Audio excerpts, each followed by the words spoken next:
हो सकता है मरना पड़े, लेकिन मुझे विश्वास है कि मैं सांप के कांटे से मरूंगा, इसी में मेरा हित है, क्योंकि गुरु ने कहा है। बस खत्म। यहां तक लेकर के मन कहेगा देख कभी नाक के हार होते हैं क्या? बोले नहीं, मरना निश्चित है, लेकिन मेरा मरने में हित है, क्योंकि गुरु ने कहा है। बस आगे कुछ नहीं करना,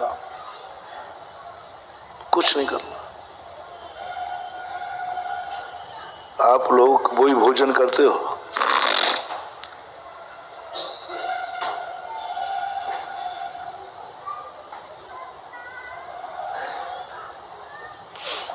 वही भोजन करते हो जो हम लोग करते हैं, बल्कि हमसे ज्यादा अच्छा करते हो और कई बार खाते हो।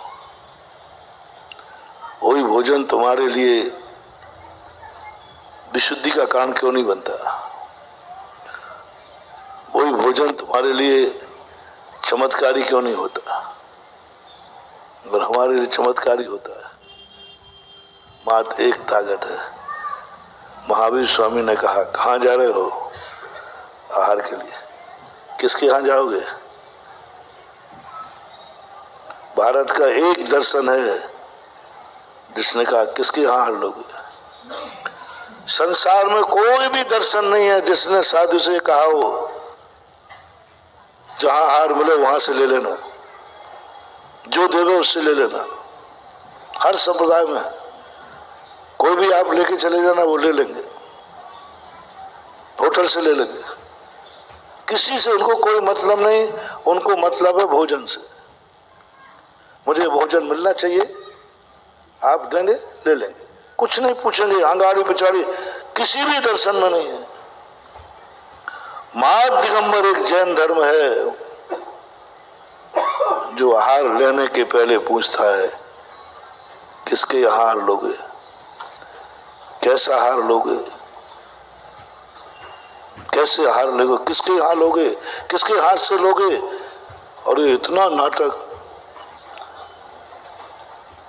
मैंने जब शुरू में पढ़ा, मैंने कि भगवान 2-4 रोटियां खाने हैं उसी में, और 24 घंटे में एक बार खाना है, उससे तो 7 से खाना तो कम से कम। अरे कहीं से मिले, पेट ही तो भरना है। पहली बात तो एक टाइम कर दिया, 2 महावीर नियम है, एक टाइम खाएगा, जी साहब खा लूंगा। कम से कम अब तो शांति से खाने दो, भोजन जहां मिल जाएगा कर लूंगा, शाकाहार कर लूंगा। उन्होंने कहा नहीं, 40 दोष टाल कर करना है। मैंने हर दर्शनकार की सचर्या पड़ी आहार की, कोई चर्चा ही नहीं है कैसा आहार लेना। 40 दोष, 32 ग्रास 32 संतरा है। इतनी शर्तें लगाई, इतनी शर्तें लगाई, वो तो पता नहीं कितना पुण्य किया है कि खा के आ जाता। बाकी महावीर ने तो ऐसी व्यवस्था की थी बेटा तू खा ही नहीं सकता। इतनी शर्तें लगाई, लेकिन इतनी शर्तों के पार भी आहार ले रहा है और हो रहा है। इतनी महावीर जैसे कि शर्त लगने के बाद कोई भोजन करने में, अरे राम राम राम राम राम,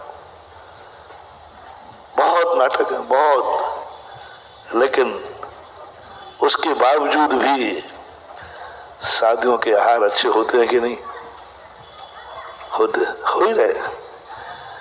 तुम्हारे लिए कितना एक गिलास यहां से उठा के यहां रखना है, कितनी कठिन परीक्षा। आप किसी दुनिया के साधु के पास चले जाना, कुछ नहीं पूछेगा, आप रोटी दो, सीधा दो, वो रख लेना। तुम शाकाहारी हो, मांसाहारी हो, तुम कौन हो, कैसे हो, कुछ नहीं लेना देना, तुम तो दे दो बस। अब जैन साधु को देखो, देखे आहार, कितनी व्यवस्था है। महावीर स्वामी ने कहा देख कहाँ जा रहा है, किसके यहाँ जाएगा? अरे इससे क्या भूख लगी, रोटी खाने जा रहा हूं, जहां मिलेगा वहां जा रहे। नहीं, शुक्ल कौन है? जिसके ऊपर तुझे इतना विश्वास हो कि ये कभी गलत आहार नहीं दे सकता। कैसे देगा? मैं जांच पड़ताल करूंगा, मैं मेडिकल टेस्ट कराऊंगा, मेरे पास डॉक्टर बहुत है। बोले नहीं, नियम करो। गजब, मैंने इसका एनर्जी देखी, आहार की एनर्जी, आहार की एनर्जी देखी। लेते समय, देते समय नहीं। तुम्हारा भी चमत्कार बता रहा हूं। अभी मेरा चमत्कार बताऊं, कैसे रूखा सूखा भोजन अमृत बन जाता है, कैसे एक टाइम का भोजन 24 घंटे की जिंदगी चला लेता है, कैसे अंतराय में भी हम लोग जीवित रह जाते हैं। माशाअल्लाह, देखना, इतनी शर्तें लगाई, शुद्ध भोजन करना है, ऐसा करना है, वैसा करना है, तो उद्दिष्ट त्याग और गजब के नियम। तो फिर ठीक है, मैं निमित्त ज्ञान से जानूंगा, अवधि ज्ञान। नियम करो, पहले चौके में जाओगे, अवधि ज्ञान नहीं लगाओगे।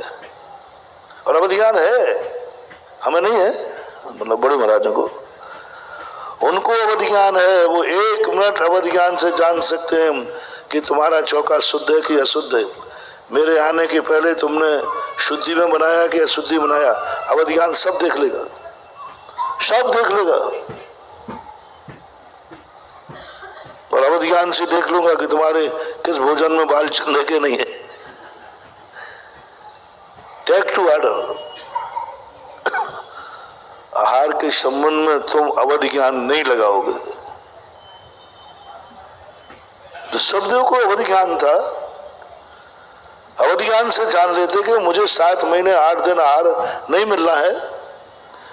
जान सकते थे, अवधि ज्ञानी थे, मना पर्याय ज्ञानी थे। जान सकते थे कि जनता में कोई नवदा भक्ति नहीं जानती है, क्यों प्रतिदिन निकलते थे।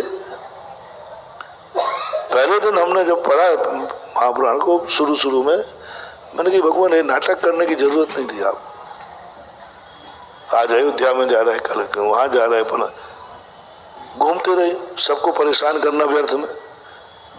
हाँ, लेना देना, जिस नगर में जाए खाली लौट के आ जाए, नगर बेचारा रोते रह जाए। ये नाटक करना आपको ठीक नहीं लगता। आप अवधि ज्ञानी थे, आपको तुरंत अवधि ज्ञान लगाना था कि मुझे 7 महीने 8वें दिन आहार मिलेगा और सीधा हस्तिनापुर में मिलेगा। राजा सुजान क्या मिले था, झगड़ा डंडा खत्म। आपको कौन से जंगल में बैठे रहते, मरना ढूंढना तो आपको है नहीं, गर्मी आपको चढ़नी नहीं। क्यों इतना परेशान करते हैं? बहुत बड़ी बात। वैराग्य में अभी अवधि ज्ञान नहीं लगाना। किसी कार्य करने के पहले अवधि ज्ञान नहीं लगाना। हो तो भी इसका फल क्या होगा? अच्छे कार्य करने के लिए कभी निमित्त ज्ञान मत लगाना। मैंने आपको मालूम कुछ दिन पहले प्रवचन दिया था, कभी किसी अच्छे कार्य करने के पहले आप ये मत सोचना कि इसका फल क्या होगा, क्या मिलेगा।